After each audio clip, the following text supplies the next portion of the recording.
नमस्कार, आपण पाहत आहात सांगोला रणरागिणी न्यूज, आवाज जनतेत। नमस्कार, माझं नाव माया समाधान रणदिवे, महाराष्ट्र पोलीस फॅमिली संघटना पश्चिम महाराष्ट्र अध्यक्ष म्हणून काम करते।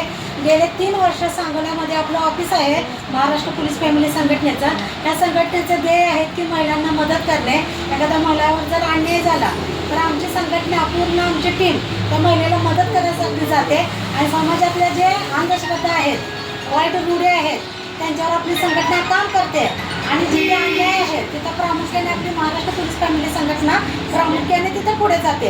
आता विषय असा आहे की जो 24 तारखेला लवचिक सेनेनं मोर्चा काढला आहे, त्यांच्या ज्या मागण्या आहेत की लोकशाही राणाभाऊ साठे यांना भारतरत्न पुरस्कार भेटावा आणि शासकीय केंद्र सरकारकडे जे मातंग समाजासाठी ज्या मागण्या आहेत, विविध मागण्या आहेत, त्या मागण्या पूर्ण व्हावा।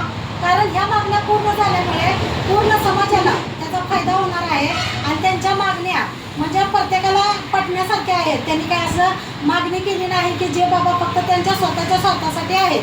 त्याचा फायदा सर्व समाजाला आणि इतर लोकांना सुद्धा होणार आहे आणि त्यांचं मत जे आहे की भारतरत्न पुरस्कार लोकशाही राणाभाऊ साठे यांना भेटावा, हे आम्हाला महाराष्ट्र पोलीस फॅमिली संघटनेच्या वतीनं सर्वांना मान्य आहे।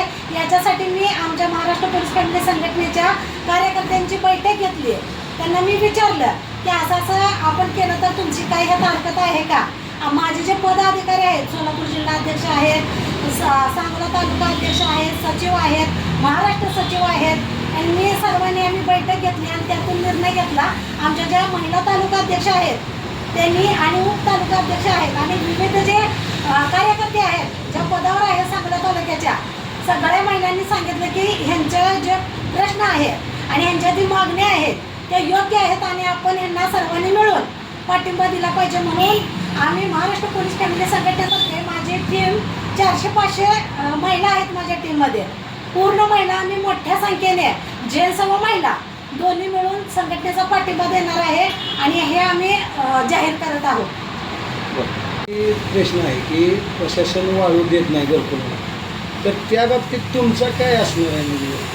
नाही, आम्ही गेल्यापर्यंत सुद्धा मी त्यांच्या मोर्चात होते। त्यांचा विषय होता की जे घरकुल धारक आहेत त्यांना वाळू भेटत नाही, वाळूवर बंदी होते। जर वाळूच नसेल तर घर बांधायचं कसं? मग ती घरं पेंटिंग पडतात।